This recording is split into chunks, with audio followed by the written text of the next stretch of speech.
Mesdames et messieurs, alors normalement, vu l'intérêt de cette conférence, on doit être diffusé à l'Agora 3, l'Agora 4, l'Agora 6 et en pleine séance. Donc bonjour à ceux qu'on ne voit pas dans la salle. Donc merci d'être là dans ce format très innovant, puisqu'on est sur les nouvelles technologies et l'innovation. Je pense qu'on aurait pu mettre un petit compte Switch et puis vous donner des AirPods à chacun pour entendre.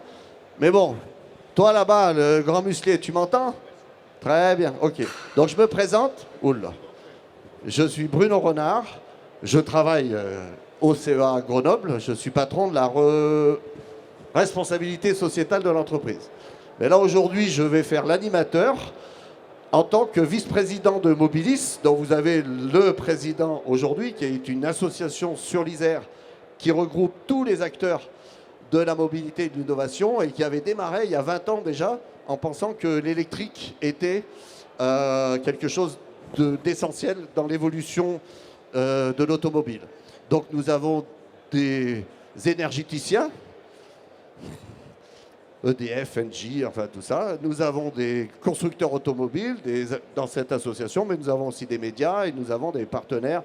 L'immobilier, puisque comment installer des bornes de recharge dans les copropriétés est un acteur. Donc j'en suis vice-président. Mais je suis aussi là au titre de la présidence de l'Association des entreprises inclusives de l'Isère, donc je remercie tous les membres. Et certains ont les deux facettes, ne serait-ce que le directeur des VFD qui est là, notre magnifique compagnie de transport, et qui donc est là pour la mobilité, mais est là aussi pour l'inclusion. Et il est en recherche très forte de chauffeurs, comme tout le monde. Et donc on espère que cette association va le faire. Donc j'ai dit que je parlerai peu. Aujourd'hui, ah oui, aujourd'hui. Nous avons même Vika, le MEDEF, enfin tout un tas de choses qui sont là. L'objectif aujourd'hui par rapport à un salon, c'est d'être en transversal. C'est bien joli de dire on va vanter les métiers de la microélectronique, on va vanter tout ça. Mais si vous avez des postes vacants et que vous ne trouvez personne, c'est ce qu'on appelle les métiers en tension, ça avance plus. Et du coup, l'inclusion est une richesse et une opportunité d'aller voir les quartiers politiques de la ville, d'aller voir les réfugiés, d'aller voir les personnes avec des troubles du neurodéveloppement, d'aller voir des personnes en situation de handicap. Ça devient une aubaine, une opportunité pour les entreprises dans leur recrutement. Mais il y a un défaut majeur aujourd'hui, c'est comment le salarié se rend dans son entreprise. Et donc il y a de plus en plus, quand on va dans la diversité, avant quand on avait en face de soi des sorties d'étudiants, quand on allait à Pôle emploi et tout ça, le travail était fait. Mais on verra que le travail est aussi fait par nos amis de la métropole pour ces publics dits fragiles. Et donc, quand vous êtes un employeur et que vous voulez recruter inclusif, eh bien, vous apercevez qu'il y a une vraie problématique, c'est le déplacement domicile-travail de ces salariés. On fait le grand colloque annuel de la E2I en novembre tous les ans. Il a eu lieu l'année dernière à Minatec. On peut qualifier, vous savez, j'ai la Saint-Modeste dans mon calendrier, mais on peut qualifier qu'on a fait le plus gros rassemblement d'intelligence collective, de TPE, PME, grands comptes partenaires sur les problèmes de l'inclusion. Le colloque est en ligne, le compte-rendu va être écrit, mais dans ce colloque, il y avait un atelier qui s'appelait la mobilité inclusive, autour des colloques sur les seniors, cher ami. On dit plus seniors, on dit personnes expérimentées, les aidants, les réfugiés, la formation. Il y a Mercedes Garac qui doit être directrice de l'AFPA, qui doit être dans le coin. Voilà, tous ces sujets qui intéressent les entreprises et les agences de recrutement qui sont toutes là, Septine, Randstad et ainsi de suite dedans. Donc, on va commencer par présenter Jean-Luc Barry, qui est le membre fondateur dirigeant d'une société qui s'appelle Mon Univers. Mon Univers comme Univers, V-E-R-T. C'est une agence de com, donc forcément, bonjour, c'est top. Et c'est lui qui a tenu l'atelier. Donc, ce qu'on va proposer, c'est qu'il va vous faire un petit point de ce qu'ont dit les adhérents de l'association sur la problématique de l'inclusion. Donc, lui, dans la mobilité. Donc, il va faire un point sur les problématiques, les pistes à action qu'on veut suivre. Et derrière, nous avons la chance d'avoir la métropole et le SMAG, qui est aussi la métropole, tout le monde le connaît, puisque pour être vice-présidente du SMAG, il faut venir un peu de la métropole. Donc, je ne vais pas me planter. Mathieu Tupin, Valérie, voilà, Valérie c'est plus sympa entre nous, et donc ils sont là en fait pour présenter comment eux quand ils rencontrent leurs conseillers d'insertion professionnelle, quand ils rencontrent des gens qui ont des problématiques d'accès à l'emploi vis-à-vis de la mobilité, donc ils ont créé des ressources, des plateformes. Quand je les entends parler, je suis sidéré, vous allez être sidéré de ce que vivent nos concitoyens quand ils sont éloignés de l'emploi ou ainsi de suite. Tu nous feras le coup de la Corée. Hein, même ne serait-ce que l'accessibilité des transports en commun, quand on est une personne qui a été isolée du travail pendant un certain temps, c'est pas facile. Et Laetitia Raby, donc, qui a plusieurs fonctions à la métropole, mais surtout qui est là en tant que représentante de vice-président du SMAG, donc le fameux autorité organisatrice de mobilité qui regroupe la métropole de Grenoble plus le Grésivaudan, le Pays Voironnais, et donc à qui on a demandé, bon, eux, ils vont travailler sur l'humain, ils vont s'adresser directement à l'humain pour lui trouver des solutions, l'aider et tout. Et le SMAG va arriver, bien sûr, en faisant un silo, pas du silo, des synergies entre les deux, pour nous raconter quand même en quoi l'infrastructure du SMAG est importante pour ces questions de mobilité. Mais surtout, on avait initié avec le SMAG il y a 3 ans des sujets vraiment très forts. L'accessibilité en tant que personne en situation de handicap, visible, invisible, au réseau du transport en commun, l'autopartage, les modes actifs pour ceux qui n'ont pas, des sujets un petit peu sensibles comme la ZFE, la zone à faible émission, voilà, et à quelque part, non, c'est pas le sujet du métro-câble aujourd'hui, quoique. Donc c'est bon, allez, il faut que je passe la parole. Donc, tu parles aussi fort que moi, ça va, les oreilles. Donc Jean-Luc Barry va nous faire un exposé sur quelles sont les problématiques relevées en termes de déplacement domicile-travail par les adhérents, TPE, partenaires de l'association. Bonjour à tous. J'espère que je parle moins fort que Bruno quand même. Merci pour cette présentation. Je voulais revenir quand même sur les fondamentaux, c'est-à-dire ce qu'est la mobilité inclusive, parce qu'en fait tout le monde en parle, mais je ne suis pas convaincu qu'on sache exactement ce que cela signifie. La mobilité inclusive, ça fait référence en fait à la mise en œuvre de moyens et de solutions pour les transports et les déplacements qui tiennent compte des besoins individuels et collectifs, mais qui tiennent compte de l'ensemble des capacités de la population. Je dis ça parce que toutes les solutions auxquelles on va répondre tiennent compte systématiquement de la possibilité qu'un tel ou un tel n'ait pas un accès simple, physique, par exemple, à un moyen de transport. Donc l'exposé que je voudrais faire ici très rapidement, c'est parler de mobilité inclusive, mais par le prisme de l'accessibilité. Parce que l'accessibilité, vous en doutez bien, l'accès aux moyens de transport en général, quel qu'il soit, ça tient compte de la partie financière. On n'a pas tous les mêmes capacités financières et il faut que l'on intègre ça dans les modalités de déplacement. On n'a pas tous des capacités physiques identiques. Il faut que l'ensemble des pouvoirs publics tiennent compte de nos capacités. Et puis, il faut qu'on tienne compte de ce que peut être l'offre multimodale et intermodale, c'est-à-dire les différents moyens qui permettent de se rendre d'un point A à un point B, quand on est dans la métropole, quand on est dans une grande ville, ou quand on est dans un milieu urbain, périurbain ou rural. Et vous doutez bien que plus on s'éloigne des métropoles, par exemple, plus les choses sont compliquées. Et évidemment, il y a l'aspect technologique, mais je ne vais pas le développer particulièrement, d'autres le feront. Donc en résumé, la mobilité inclusive, c'est le fait de créer des systèmes de transport qui permettent à tous, de façon équitable, et ce mot est important, de prendre part à la vie économique et sociale pour pouvoir accéder à l'emploi. Donc concrètement, comment ça se passe ? Pour répondre aux problématiques de mobilité en général, et quand on dit qu'elle doit être inclusive, il y a plusieurs solutions pour les mettre en place. On peut par exemple créer des plateformes de covoiturage, des plateformes d'autopartage qui permettent à chacun, ne disposant pas d'un véhicule, de se déplacer à des tarifs parfaitement compétitifs. C'est créer des moyens d'information auxquels ont droit les gens qui n'ont pas accès à, par exemple, Internet ou qui ne savent pas se déplacer ou lire. Ça fait partie des problématiques d'inclusion. Alors il y a différentes solutions, il y a tag.fr, station mobile, il y a la plateforme de mobilité dont vous parlerez tout à l'heure, plateforme mobilité et emploi, pardon. Tout ce qui fait que, j'en oublie, hein, il y a aussi Station M, etc. Enfin, tout ce qui fait qu'on peut donner de l'information sur les modes de déplacement dans la commune. Et évidemment, il y a un certain nombre de solutions qu'on peut très rapidement mettre en place dès lors qu'il y a un effort des décideurs et des élus. D'abord, il y a l'aspect accès au permis de conduire, la capacité de pouvoir avoir un permis de conduire qui n'est pas forcément utile quand on est dans Grenoble, Lyon, Clermont-Ferrand, mais qui peut devenir très utile dès lors qu'on s'éloigne d'un centre. Donc on a mis en place dans les ateliers qui ont été faits lors de la réunion de l'Association des entreprises d'inclusion de l'Isère diverses solutions, dont la capacité de proposer un permis de conduire, pardonnez-moi, ce qu'on appelle social, et si possible gratuit pour ceux qui ne peuvent pas accéder au permis de conduire. Il faut qu'on développe des transports pensés pour tous. Il y a par exemple quelque chose dont on parle beaucoup en ce moment, les TAD, les transports à la demande, qui permettent cette fois-ci de pouvoir récupérer à domicile des personnes pour leur permettre de se déplacer en dehors des transports en commun habituels. Là, il y a une grosse responsabilité des élus, encore une fois.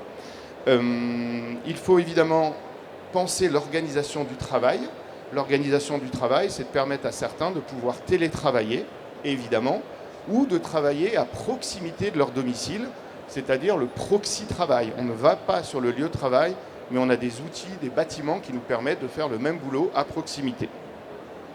On a pensé aussi aux entreprises. On pense que les entreprises ont un point important qu'elles doivent développer, c'est dans leur livret d'accueil, par exemple, de permettre d'accueillir, quand on a une nouvelle personne, avec un mode d'emploi qui explique quels sont les transports en commun qui permettent de se rendre sur le lieu de travail, quelle est l'adresse mail, quel est le point Google Maps qui permet de se rendre dans l'entreprise, parce que, contrairement à ce que l'on pense, pas mal de gens ont du mal à lire les plans ou à lire simplement les transports en commun. L'aspect de la ZFE, je ne vais pas en parler, il y a un aspect social très important. Mon débat à moi n'est pas d'être politique du tout, les ZFE existent, elles sont même imposées par l'Europe, ce n'est pas uniquement une chose française. Pour autant, il y a une inéquité potentielle sociale qu'il faut aborder, qu'on ne doit pas oublier, car on a tendance à écarter encore un peu plus du centre-ville des gens qui ont eux-mêmes des véhicules, critères 3, 4, 5, qui de toute façon ne pourront plus rentrer. Véhicules qui, souvent, sont des 103, R5, etc. Et il est difficile de les remplacer.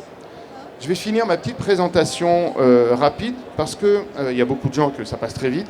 Juste pour vous dire que pour moi, et enfin pour nous tous, lors de cet atelier, on a dit que, essentiellement, et je vais le lire exactement comme il faut insister sur la nécessité d'intégrer tout le monde, que cela passe beaucoup, surtout, et particulièrement par un travail de formation et de sensibilisation des employeurs, et évidemment, du grand public, c'est une évidence, des politiques, ça va être votre rôle, et du grand public. Je ne vous donnerai pas les chiffres, mais sachez qu'en moyenne, une personne sur 2 ou 3 refuse un job pour des questions de mobilité et d'accès à l'emploi liées aux problèmes de transport. Merci à vous.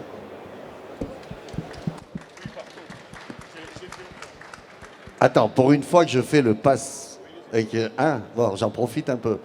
D'abord, c'est génial, on entend jusqu'au bout là-bas.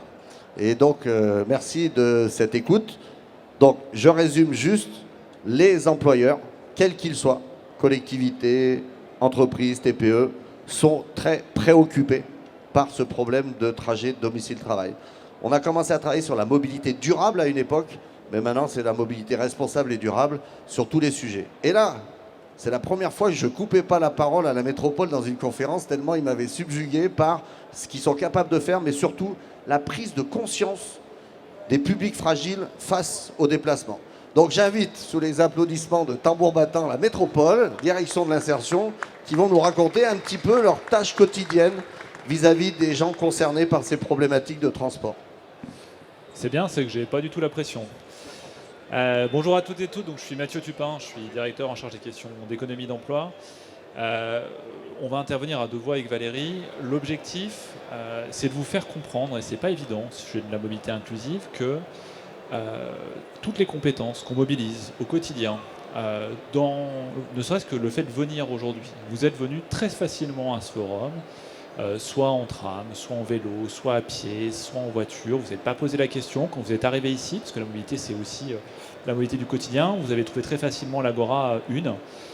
Et ben pour beaucoup des gens qu'on accompagne, ces compétences qui n'ont rien d'inné, qui sont des compétences acquises, n'ont pas été acquises, souvent dans l'enfance, pendant la scolarité. Et c'est un vrai handicap de mobilité au quotidien. Et on a beau avoir les meilleurs réseaux de transport en commun, les meilleures applications du monde pour faire de l'autopartage, Tous ces éléments-là n'ont pas de sens pour une partie des gens qu'on accompagne. Et Valérie, qui est au quotidien avec eux, pourra vous donner quelques exemples concrets pour bien mesurer, pas pour tous, mais pour une partie importante des gens qui sont dans notre quotidien, les freins qu'ils peuvent rencontrer. Bruno tout à l'heure faisait relatif à donner l'exemple de la Corée. Alors c'est pas une chorégraphie, en l'occurrence c'était l'exemple du Japon. Moi je vous dis, si demain vous arrivez au Japon, sauf si vous parlez japonais, auquel cas mon exemple il tombe un peu à l'eau, mais que vous vous retrouvez devant un plan du métro à Tokyo qui est en Jap et avec des codes couleurs qui correspondent absolument pas à ce qu'on connaît, ben, pour arriver au déplacé c'est la galère. Ben, en fait ça c'est ce que vivent au quotidien une partie importante des gens qu'on accompagne devant un simple plan du tram à Grenoble, et pour qui la notion, effectivement, déjà savoir lire, c'est pas acquis pour une partie des gens, le français encore moins, et donc c'est une vraie difficulté du quotidien. Donc la métropole, depuis des années, ça fait plus de 10 ans qu'on a ce problème-là, puisqu'en fait notre objectif c'est d'accompagner les gens du territoire à trouver du boulot, d'accompagner les entreprises du territoire dans leur recrutement, et comme l'a dit Bruno et comme l'ont dit Jean-Luc, concrètement, si quand on dit à quelqu'un va falloir que tu puisses aller travailler là-bas, il te dit mais moi en fait je sais pas, et ben on se retrouve avec des opportunités d'emploi et des opportunités de recrutement qui sont perdues. Donc on a une équipe dédiée que dirige Valérie, dont l'objectif, elle va le rappeler, c'est poser un diagnostic où on est la personne par rapport à sa mobilité, et la mobilité c'est pas que la voiture, on le verra, et à partir de ce diagnostic, construire un parcours pour permettre aux gens de lever progressivement ces freins à la mobilité par des choses qui vont vous rappeler parfois ce qu'on a appris dans l'enfance et dont on ne se rend pas compte de l'importance des apprentissages. Ici on est à Grenoble, on a tous ce réflexe de dire tiens la Bastille c'est là-bas, donc je sais à peu près que ma direction c'est là, c'est pas acquis. Le vélo, contrairement à ce qu'on pense, il y a énormément d'adultes qui ne savent pas du tout faire du vélo, je parle même pas de ne pas être à l'aise, mais de ne pas en faire. Voilà, donc avec ces gens-là, vous allez le voir, on fait du vélo école, on fait des cours d'orientation, on fait du tram école, etc. Voilà. Donc je passe la parole à Valérie. Alors, bonjour. Bon. Alors moi aussi, c'est pas un exercice avec lequel je suis hyper à l'aise. Je suis plus à l'aise à la plateforme mobilité qu'ici. Comme le disait Mathieu, c'est vrai que on parle vraiment de compétences avec les personnes qu'on accompagne. Et c'est des compétences qui, pour de mobilité, ces compétences-là, il n'y en a pas qui sont innées. On a l'impression que, parce qu'on a une scolarité, que du coup, en fait, moi je suis arrivée ici, j'ai été voir le plan pour savoir où c'était et j'ai pu me repérer. Mais parce qu'on me l'a appris à un moment donné. Et en fait, il y a beaucoup de gens, soit qui ne l'ont pas appris, soit qui ont simplement aussi un fonctionnement du cerveau qui fait que c'est compliqué pour eux de voir un plan par au-dessus et de se dire que c'est une réalité. Et ça, en fait, ça fait partie de la base de la mobilité. Pour pouvoir se déplacer, il faut savoir où on va à peu près. Et en tout cas, ne pas être stressé quand on ne sait pas où on va.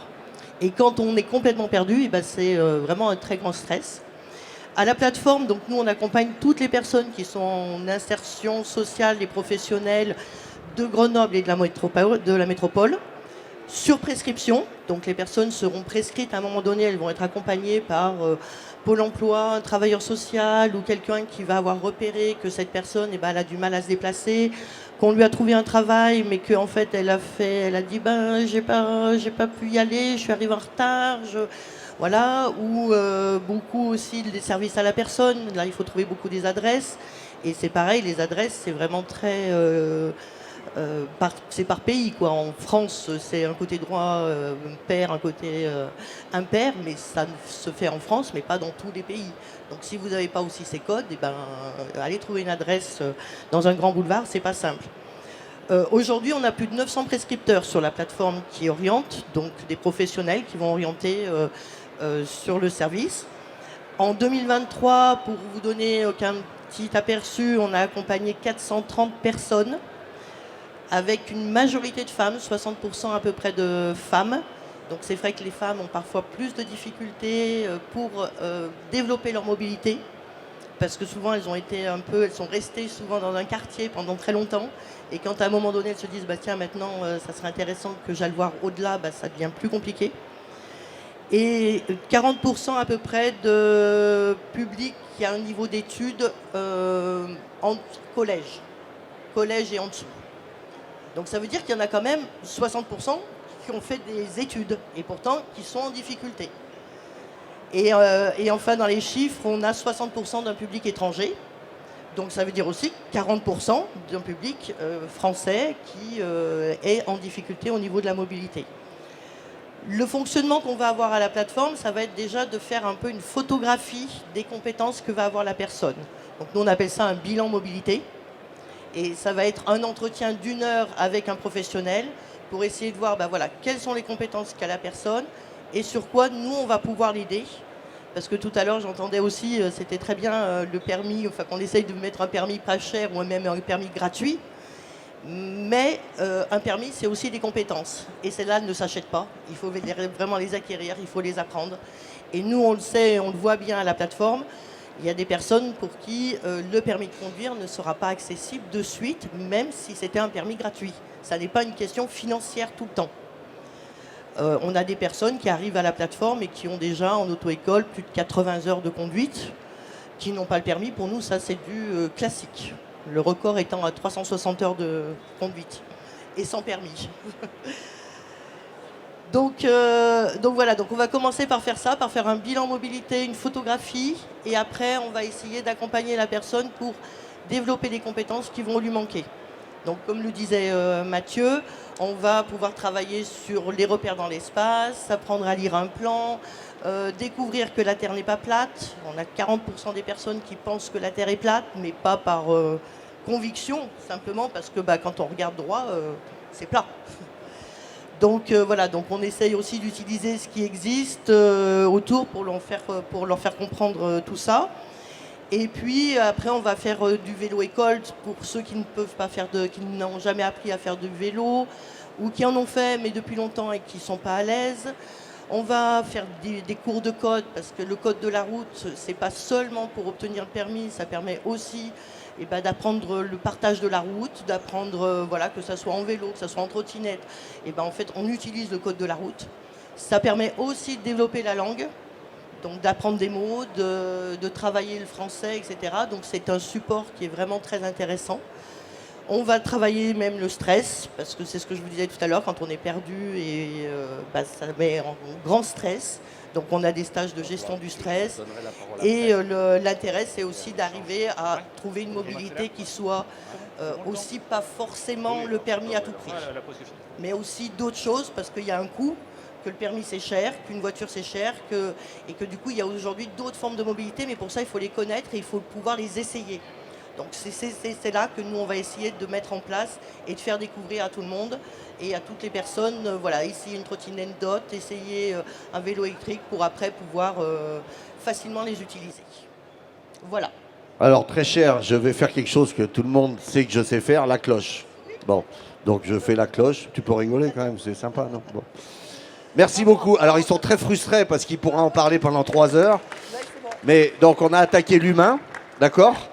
Là, on va attaquer... Alors, elle a double casquette, donc je vais faire la cloche. Là, je vais être le temps, donc parce qu'elle est intarissable aussi. L'idée, malgré le format, parce qu'on est surpris du format ce matin, on pensait qu'on serait entre nous, c'est aussi un échange. Parce que, pour l'instant, on n'a pas parlé d'innovation. Même si l'innovation du conseiller d'insertion professionnelle...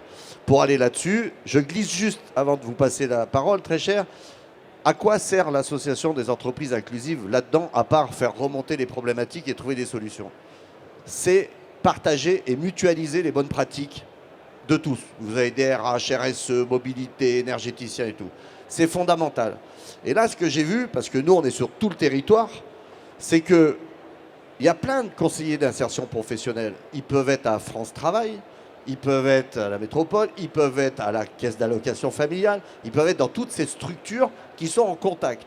Quand ils vous parlent du bilan, moi je parlais d'un diagnostic, mais tu vois, ils sont déjà passés au bilan mobilité, je me suis aperçu, et surtout avec la ARA 2E, l'AURA 2E, qui traite sur toute la région Auvergne-Rhône-Alpes, c'est qu'il y a énormément de personnes, des maisons de l'emploi qui travaillent sur ces sujets-là, ils n'ont pas les mêmes outils. Et donc, moi, j'avais proposé qu'on fasse un méta-outil et que tout le monde dispose et que du coup, la personne qui est reçue ait les mêmes chances d'avoir un diagnostic qui correspond bien en zone rurale, périurbaine, urbaine et tout. Là, je suis en train de bouffer son temps de parole. Donc, on a un magnifique autorité organisatrice de mobilité qui va nous faire un petit état des lieux de leur combat pour résoudre ces problèmes-là aussi. Bon, merci beaucoup. Merci en tout cas à vous toutes et tous qui vous intéressez ou qui œuvrez en fait dans le champ des mobilités solidaires, des mobilités inclusives. C'est extrêmement important et c'est un sujet en fait que traite notre autorité organisatrice des mobilités, donc le SMAG, qui regroupe le Voironnais, le pays voironnais, qui regroupe le Grésivaudan et la métropole de Grenoble et qui sert finalement les transports et les orientations structurelles et aussi politiques en termes d'orientation politique de 600 000 habitants en fait dans le bassin où nous vivons. 600 000 habitants, c'est effectivement aussi 600 000 personnes qui potentiellement connaissent ou ne connaissent pas en fait les réseaux. Nous avons en fait la chance d'avoir un réseau historiquement très accessible. Donc ça, je crois que chacun de nous le sait. Il y a effectivement aussi des infrastructures et des politiques qui sont menées pour la multimobilité. Donc on a effectivement aussi bien, se côtoient aussi bien des transports en commun, bus, tram comme on les connaît, également des kilomètres de parcours cyclistes, cycles qui sont présents. Il y a la multimobilité avec le free floating, trottinettes, les vélos, DOT que vous connaissez. Il y a effectivement les partenariats également avec Cities. On a en fait conçu, et puis il y a également vers le Grésivaudan et surtout vers le Voironnais où il y a moins de maillage, on dira, de transport en commun, des expérimentations qui ont été portées autour de l'autopartage et plutôt avec succès. Donc en fait tout ça, voilà, c'est une offre et ensuite comment on s'empare de cette offre et comment finalement elle peut vivre. Parce que bon, il suffit pas, et on le voit bien, de mettre à disposition un certain nombre d'outils, ça a été dit par la plateforme mobilité, pour qu'on s'en empare. Moi, je suis Laetitia Arabi, je suis donc vice-présidente du SMAG à la relation aux usagers et aussi au Pass Mobilité qui désormais est connu sous Appli M. Donc c'est une application smartphone. Et je suis également par ailleurs conseillère déléguée aux solidarités et à la politique de la ville. Je travaille donc avec les publics fragiles, pas sous l'angle de l'emploi, puisque là effectivement l'insertion emploi vient de présenter son travail, mais je travaille aussi cette question des mobilités autour d'une politique qui est celle de la solidarité métropolitaine et d'un dispositif financier qui s'appelle le FAST. Et le FAST, c'est le Fonds d'accompagnement social aux transitions. C'est-à-dire que la métropole, et je reviendrai ensuite aux politiques du SMAG, la métropole s'est dit très rapidement que la transition, les transitions comme vous voudrez, elles ne pourront se réussir que si nous ne faisons pas une métropole à 2 vitesses. Et que si, en plus de la justice écologique, climatique, nous pouvons engager en fait une justice dans les transitions qui soit une justice sociale et que celle-ci, elle s'accompagne. Elle s'accompagne effectivement avec des plateformes mobilité, avec une connaissance pédagogique, comment on forme les gens pour qu'ils prennent en fait ces outils en main. Donc c'est vrai pour les mobilités, mais c'est vrai aussi pour l'alimentation, c'est vrai pour l'énergie, enfin c'est vrai pour tellement de questions. Et j'aimerais insister aussi, parce que là, je vais vous parler aussi spécifiquement de ce que nous faisons pour les publics fragiles. Mais en réalité, la transition et ces apprentissages qui ne sont pas innés, que ce soit pour les mobilités ou d'autres questions, ça concerne aussi les CSP+. Un CSP+, d'emblée, il ne sait pas plus prendre un tram, un vélo et faire de la multimobilité. Vraiment.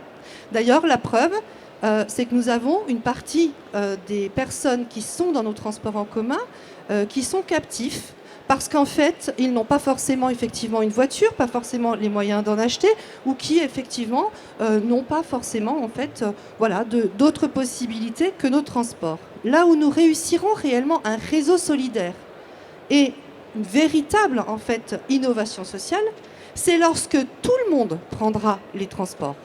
Et c'est une réflexion qui nous anime aussi bien à la métropole qu'au SMAG. L'idée, en l'occurrence, c'est d'avoir un réseau pour tous, à une tarification juste également. J'y reviendrai dans un second temps. Je vais vous présenter donc ce qu'on fait dans ce cadre-là pour se dire comment on attire en fait des personnes qui ne sont pas dans le tram aujourd'hui, qui sont souvent les cadres de nos grandes entreprises représentées aussi sur Tech Fest. Voilà. Il faut déjà effectivement avoir un maillage, un réseau extrêmement resserré, puisqu'en fait, quelqu'un qui travaille et qui travaille dans des grandes entreprises qui a besoin de se déplacer très régulièrement, a besoin en fait très vite de pouvoir aller d'un point A à un point B dans notre métropole et dans notre territoire du SMAG de manière ultra aisée. Tant que nous n'arriverons pas à avoir un maillage qui offre ces possibilités-là et ces multiconnexions avec la multimobilité, nous n'aurons pas de CSP+. Donc, je repars sur l'inclusion. Donc, je veux dire simplement qu'en termes d'innovation sociale et d'innovation numérique, nous avons au SMAG remporté avec Andy Amo, qui est présent et que je salue, qui sont nos partenaires pour l'appli M, le premier prix VRT, premier prix spécial pour le réseau du SMAG en innovation numérique et innovation sociale. Pourquoi ? Parce que nous avons une appli. L'appli, c'est de la multimobilité. Vous allez me dire, il y a Movit, il y en a plein d'autres. Oui, il y en a plein d'autres. Déjà, nous avons la nôtre, pas achetée sur étagère, mais conçue par le SMAG, développée par le SMAG. Pourquoi ? Pour, en fait, conserver les données publiques et qu'elles soient propriété du SMAG et non pas, en fait, ensuite utilisées autrement. Cette souveraineté, elle est importante. Ce sont nos données collectives. Ensuite, ça a été fait également pour effectivement pouvoir connecter de manière intéressante et en réalité l'ensemble des partenaires de la multimobilité qui sont aujourd'hui présents. Vous avez le parc GAM par exemple, vous avez Cities, vous avez tous les opérateurs en fait de la multimobilité et nous avons également la brique transport avec nos trams et puis nos bus. Sauf que quand vous avez vous tapez l'adresse de départ, l'adresse d'arrivée. Bon, ça, en général, tout le monde arrive à le faire. Simplement, une fois que vous avez fait ça, c'est pas simple. Hein. Enfin, je veux dire, voilà, il y a tout ce que vous dites. Et là, au niveau de notre appli M, nous avons travaillé évidemment avec des associations dédiées au numérique et au déplacement au transport, donc des associations qui connaissent en fait ces sujets. Mais nous avons également travaillé je dirais, à vérifier, notamment c'était la partie travaillée par Andy Amo, la marchabilité et l'accessibilité d'un transport à un autre. Lorsque vous avez effectivement 200 mètres à faire avant de connecter avec un autre arrêt-bus ou avec une Cities ou autre, il faut effectivement vérifier que ce soit accessible. Ça paraît tout bête, mais ça ne l'est pas toujours. Il y a des accidents de route, il y a effectivement des ronces, il y a un certain nombre de choses. On me dit que j'ai 2 minutes, donc en fait je voulais simplement vous dire la dernière chose que je souhaiterais vous faire passer, c'est les politiques de tarification. Aujourd'hui, 1er février, nous avons donc une nouvelle tarification solidaire qui se met en place sur les secteurs, en fait les 2 bassins de vie, métropole et Grésivaudan. Le Voironnais n'est pas encore connecté avec nos transports en commun, etc.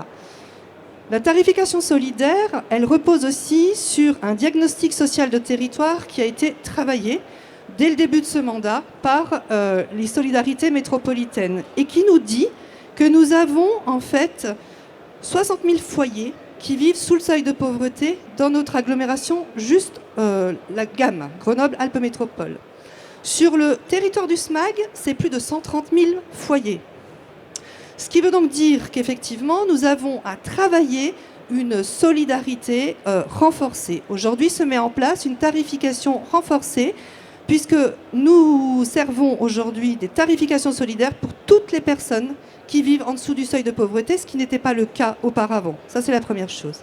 Et revenir, et j'en terminerai là, sur une question que je pose, et qui fait débat, vous le savez, ce ne sera pas le câble, ce sera la gratuité des transports. La gratuité des transports, aujourd'hui, ce n'est pas l'orientation en fait, du SMAG. Je sais que ça peut décevoir.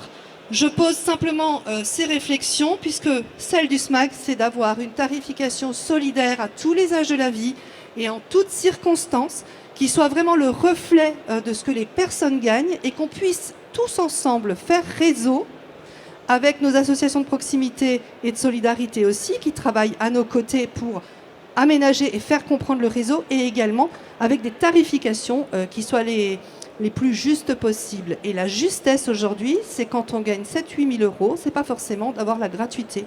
Et qu'effectivement, il y a peut-être un effort de solidarité consciente à faire tous ensemble, en se disant, avec les 50% employeurs qui sont effectivement déjà installés, que finalement, si je gagne très bien ma vie, je me dis, je fais un effort de solidarité, je prends aussi un abonnement qui permettra effectivement d'asseoir des tarifications graduées pour ceux qui en ont le plus besoin. Donc aujourd'hui, nous avons beaucoup de personnes qui bénéficient effectivement d'un abonnement à 2,50 €. Les étudiants qui sont bénéficiaires du repas à 1 € en fait sont sans même fournir de justificatif à 2,50 € aussi. Voilà, en fait, un petit peu, je vous ai tracé un peu ça de manière un petit peu globale, mais les points, en fait, au-delà simplement d'avoir des bus et des trams qui circulent, et puis l'ensemble des partenaires que vous connaissez déjà, d'avoir ces grandes orientations qui structurent aujourd'hui les politiques et de la métropole et du SMAG sur l'enjeu solidarité et effectivement inclusion au pluriel. Merci beaucoup. Là, j'ai l'impression d'être au cirque. Les petits-enfants. Non, bon. En parlant de petits-enfants, on a parlé d'ambition et d'innovation. J'aimerais bien quand même, juste là, pour vous montrer la représentativité, on a parlé d'Andiamo. Tu peux te lever, s'il te plaît? On a quand même un incubateur ici, de chez nous, qui détient le Google Maps mondial. C'est une licorne future de l'accessibilité des personnes en situation de handicap. C'est-à-dire qu'il propose une application sur laquelle une personne en situation de handicap, qu'elle soit mobilité réduite, malentendante, malvoyante, voire on travaille sur les troubles du neurodéveloppement, autisme, déficience intellectuelle, va vous donner la solution pour vous déplacer d'un point A à un point B en vous donnant toutes les trajectoires qui vous permettent d'éviter pour un fauteuil roulant un trottoir qui est trop haut et ainsi de suite. Bon, je ne vais pas t'en faire la promo, je ne suis pas payé. Mais allez voir, regardez Andiamo, tout le monde se les arrache. Les collectivités, ils ont travaillé sur la Coupe du Monde de football des femmes. À Lisbonne, ils sont partout. Enfin, c'est génial. Donc, avant que vous soyez bouffés par Google ou ainsi de suite, voilà, on a. Derrière, là-bas, je vois les deux frères Besançon, The Trot. Donc, ils sont à l'espace Comboire et qui sont en ville. Pareil qu'on a incubé avec les journées mobilité durable, alors quand même, on vous a soulevé. Donc, ils proposent toute une panoplie. Et là, on est dans la démarche d'accessibilité. Là, on est dans les trajets proactifs, on va dire, mais quand même largement assistés par un moteur électrique. On est de la trottinette, des BDE et ainsi de suite. Je passe, parce que je ne vois pas tout le monde. Bon, j'ai présenté Olivier Lejeune, les VFD, donc le bus, hein, les cars. Quand même, pour partager le bilan carbone, c'est quand même pas... S'ils ont des chauffeurs. Il y en a d'autres, là, j'ai pas vu dans la salle, là, qui sont là, qui ils ont la trajectoire mobilité. Et voilà, tout le monde est préoccupé pour, à pied. Aujourd'hui, on a un gros travail. Faire accepter 800 mètres de marche à pied à nos salariés pour aller d'un point à un autre, casser les préjugés sur la distance et le temps de la distance. Et c'est bon pour la santé. Parce que la trottinette va tuer tout le monde électrique. Hein. On ne va plus faire aucun effort et tout. On va tous être gros machins avec des maladies cardiovasculaires. Donc il faut quand même marcher beaucoup. Les modes proactifs, vélo assistance électrique. Il y a 5 ans, quand on allait voir des maires dans les zones rurales, on leur parlait de vélo assistance électrique, ils nous regardaient avec des yeux comme ça. Mais maintenant, ce n'est plus le cas. Vous avez des distances, vous avez des capacités d'accélération. On est montagne, périurbain, urbain, rural. Donc vous avez plein de choses comme ça qui permettent aujourd'hui d'avancer. Donc sur les modes proactifs, on va dire. Et puis après, bah oui, tout ce qui est covoiturage, tout ce qui est autostop organisé, tout ce qui est autopartage. Alors dans autopartage, on peut dire aussi vélo-partage. Mais l'autopartage, c'est vraiment la solution de demain. Donc c'est pour ça qu'il faut aller voir les maires quand vous êtes dans votre cité. Il faut proposer des places de stationnement d'autopartage dans les communes pour ensuite aller dans la cible. Je terminerai juste en termes d'innovation, que le PDIE, c'est le plan de déplacement inter-établissement de la presqu'île, qui va dépasser les 80% de modes alternatifs. Je m'explique. Depuis le Covid, 87% des trajets domicile-travail en France sont faits en autosoliste. L'autosoliste, c'est le vilain monsieur dans sa voiture tout seul qui pollue. Ou madame. Pas de discrimination, on est à la E2I.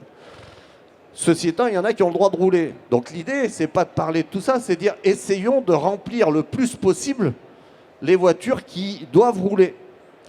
Et pour le covoiturage, qui est une solution qui, Blablacar, est indispensable, mais ils perdent de l'argent tous les jours parce que ça ne marche pas. On va mettre sur la presqu'île grenobloise des Zoé, enfin des voitures électriques, pour permettre aux salariés qui sont passagers du covoiturage, s'ils ont un problème dans la journée, d'aller prendre un véhicule, de rentrer chez eux, d'aller à l'école et de revenir, c'est-à-dire de garantir le trajet. Le SMAG a mis en place un truc qui marche. C'est le seul truc de covoiturage domicile-travail qui marche en France. C'est sur le pont d'Oxford à la presqu'île. Il s'engage. Si vous dites je fais du covoiturage, si au bout de 10 minutes t'es pas pris, il paye un déplacement, il paye un opérateur pour vous emmener chez vous. Et du coup, ça marche très fort. Et ils ont une régularité et on a gagné cet esprit du covoiturage. Donc voilà, covoiturage, la voiture, elle doit exister, on doit faire avec. Après, il y a les transports en commun. Et il y a, si on parle d'innovation, il faut travailler dessus, le TAD. Le TAD, c'est la solution de demain sur le transport en commun, c'est le transport à la demande. Ok ? Et alors, pour vous dire, j'ai fait un appel d'offres au CEA pour faire du transport à la demande. Il fallait être milliardaire avec les opérateurs, les transdev, les machins qui t'offrent des solutions tout fait. Et bien, ce qu'on a fait, on a fait du TAD Homo sapiens sapiens. On a demandé à l'APF, l'Association des paralysés de France, de nous mettre une navette sur le site à destination des personnes à mobilité réduite. Et le TAD, c'est on appelle au téléphone, il prend à l'arrêt le téléphone et il dit vous êtes où, il va vous chercher. Donc vous voyez, l'innovation, des fois il ne faut pas aller la chercher trop compliquée. En plus, on donne du travail à des personnes en situation de handicap. Donc j'ai dit que vous pouviez avoir un temps d'échange si vous aviez envie de poser des... 2 minutes, merci mon ami. Après, normalement, vous êtes tous invités à manger. Alors, je ne sais pas où on va. On va là-haut, là-bas, je ne sais pas. Quelqu'un sait où on mange à midi? Parce que tous ceux qui sont là, vous êtes invités à manger. Hein, on est bien d'accord. Hein. Il faut bien vous remercier d'être là. C'est là-haut, panoramique. OK. Est-ce que quelqu'un aurait l'audace, le courage, la volonté, l'intérêt, l'utilité, la pugnacité de poser une question? Est-ce qu'il est intéressé par quelque chose? Ou en fait, on a été tellement clair, tellement limpide, que maintenant, on n'a plus qu'à se mettre à l'acte. Quelqu'un peut dire, mais comment vous allez faire? Non.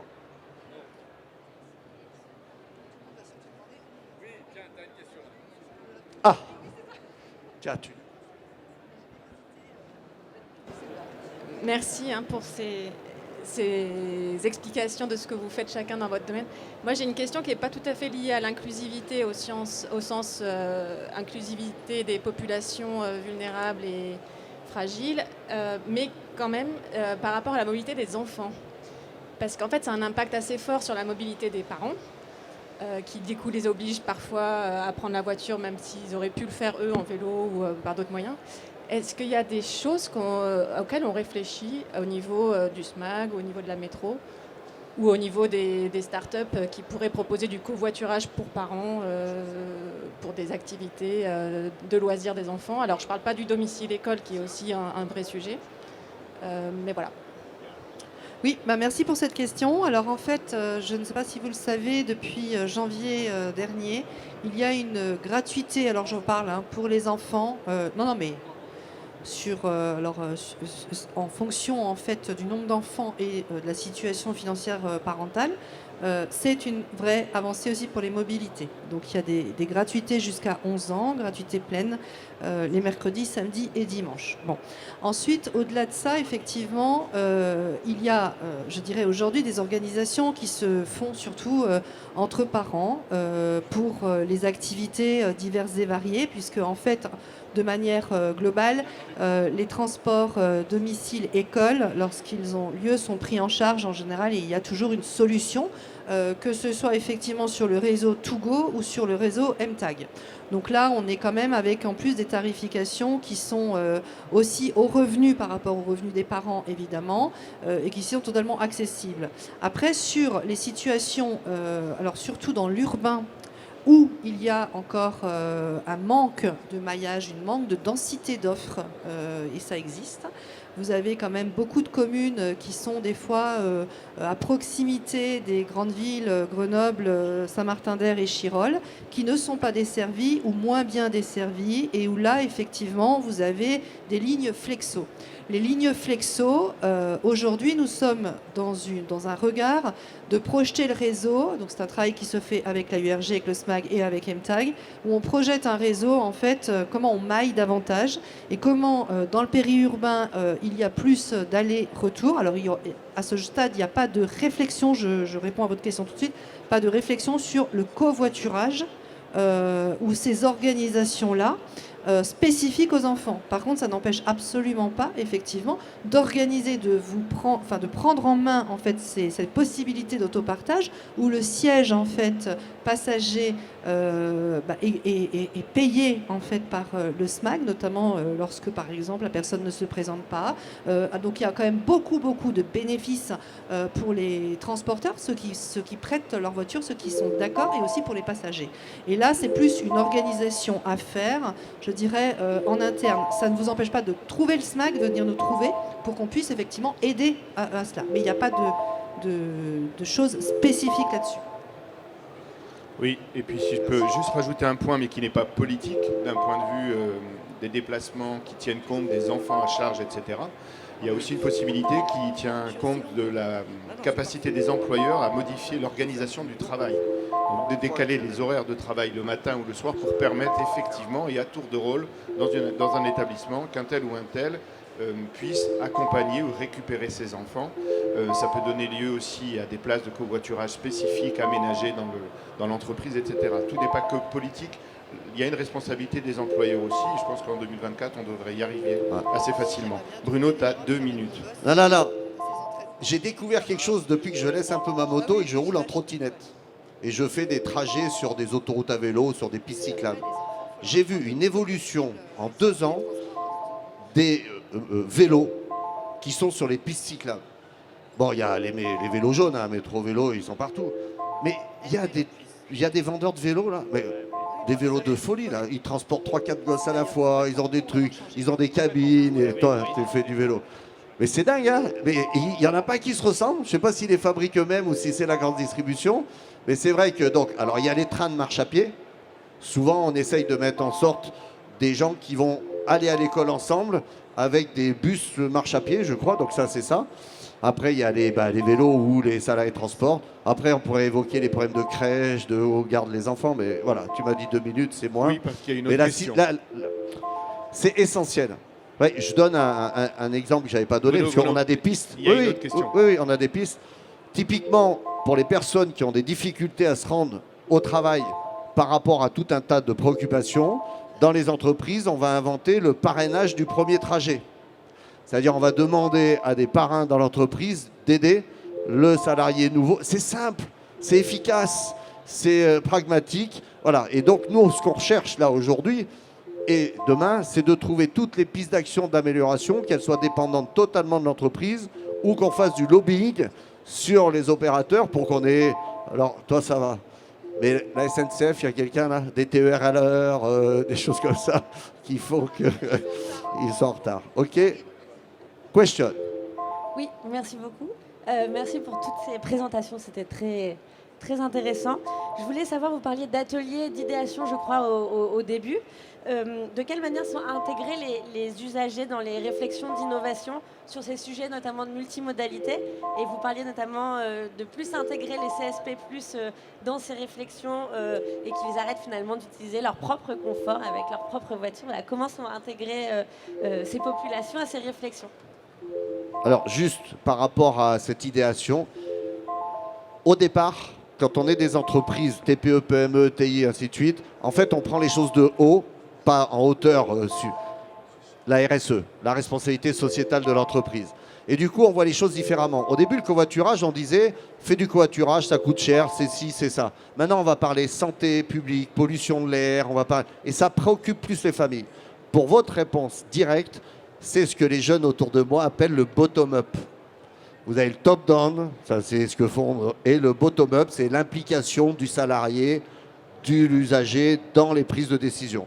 Donc nous, dans les entreprises, on a compris que si vous dites à quelqu'un de faire quelque chose, s'il n'est pas d'accord, ça ne marchera pas. Donc on le met au départ, dans les axes de réflexion, on fait des ateliers de travail avec eux pour qu'ils soient créateurs aussi des idées. Donc ça, on a compris, alors pas encore tout le monde, mais si tu vas plus loin dans l'élaboration de ce que tu fais, le colloque du mois de novembre, ça a été une stratégie bottom-up, c'est-à-dire ce sont les adhérents qui ont dit à la tête de l'organisation, on a tel sujet qu'on veut traiter.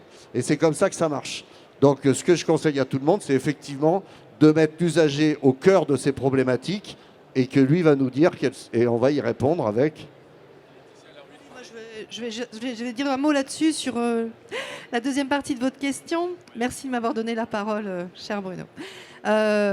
Oui, alors il y a eu un appel à manifestation d'intérêt autour en fait de la problématique de la ZFE. On en a parlé tout à l'heure. Donc on s'est effectivement surtout concentré sur les publics qui devaient être touchés dès le 1er janvier ou qui le sont avec des véhicules effectivement qui ne sont plus autorisés à rouler. Il y a une fausse question quand même qui essaye de dire la ZFE c'est très excluant, la ZFE on ne pense pas aux plus pauvres, etc. Ce n'est pas vrai. Je veux dire, il faut arrêter. La ZFE c'est une bonne nouvelle pour nous tous parce que la qualité de l'air en dépend. Par contre, il faut effectivement pouvoir accompagner, je dirais, ceux qui vont devoir délaisser leur automobile. Pour cela, la métropole a créé effectivement des concertations, une concertation volontaire avant la concertation réglementaire. Dans cette concertation volontaire, le sujet social est arrivé très très vite et très fort, ce qui est normal pour les raisons dont on vient de parler. Mais après, il y a aussi eu effectivement les dérives auxquelles il faut penser. C'est-à-dire qu'effectivement, un CSP+, qui peut changer sa voiture plus facilement peut-être avec un crédit moins long et pour une voiture critère 1, contourne d'une certaine manière l'idée même des ZFE-M, les ZFE mobilité, celle en tout cas dans laquelle s'est inscrit la métropole de Grenoble, où l'idée, elle était bien que avec des moyens ou avec moins de moyens, qu'il fallait accompagner en fait les changements de comportement, la conscientisation de toutes et tous pour effectivement prendre autrement et avoir des circulations différentes et pas forcément avoir recours à l'automobile. Voilà. Le tout automobile, c'est la solution de facilité. Donc pour éviter ça et être vraiment dans cette concertation-là, il y a effectivement MTAG qui conduit il y a des conseillers mobilité qui ont été présents, qui rencontrent tout à chacun, quel que soit effectivement son niveau de revenu, et qui proposent pour la métropole un certain nombre, en tout cas, de gratuités qui vont jusqu'à 3 ans pour les automobilistes, évidemment avec un plafond de revenu fixé à 23 500 €, mais qui veulent changer et de façon qu'ils veulent changer leur comportement. Je dirais que c'est ça qu'il faut qu'on aille chercher. Et là, on voit bien qu'effectivement, CSP+, ou pas, quand on a de l'argent, c'est pas pour autant qu'on change son comportement, on va changer sa voiture. Et là, on a besoin effectivement de cette comitologie, je parle pas plus que toi, de cette comitologie qu'il faut créer. Alors elle existe, au SMAG, nous travaillons beaucoup avec énormément d'associations qui sont des associations de solidarité et de proximité, qui n'ont pas pour objet les mobilités du tout, mais conformes et qui vont être formés par MTAG et qui vont devenir demain des ambassadeurs dans tous les quartiers. Et c'est déjà en place. Et après, effectivement, il faut faire exactement la même chose, notamment avec les Challenge M-Pro, mon univers qui nous permet effectivement d'animer en fait ce dispositif M-Pro, 400 entreprises aujourd'hui sur l'ensemble du bassin métropolitain qui sont concernées. Et il va falloir effectivement qu'on se rencontre et qu'on puisse davantage mailler et que finalement toutes les populations se brassent autour et discutent ensemble autour du sujet et de l'enjeu des transitions et dans les transitions, la mobilité et la ZFE. Merci. Merci Jean-Luc Barry de mon univers. Merci à la métropole de représenter les actions inclusives. Merci au SMAG. Merci à Jean-Benoît Caro. Mercedes, vous êtes rentré. Il y en a qui étaient bloqués, je suis désolé. L'AFPA, super organisme de formation qui va nourrir vos emplois dans vos entreprises, vous verrez, grâce à la formation. Donc Jean-Benoît Caro Mobilis qui nous permet d'être là aujourd'hui. Et si vous avez un accès au lunch, d'accéder et de faire du réseau et de faire tout ça. Je donne rendez-vous aux adhérents qui ont payé leur cotisation. Non, je n'ai pas encore fait l'appel. Le 12 mars, on fait une assemblée générale sur laquelle on va voter les résolutions d'action des ateliers de travail du colloque, dont la mobilité inclusive. Et donc là, c'est tous ensemble sur le territoire, on va décider de faire des actions collectives mutualisées autour de la mobilité avec l'association Mobilis.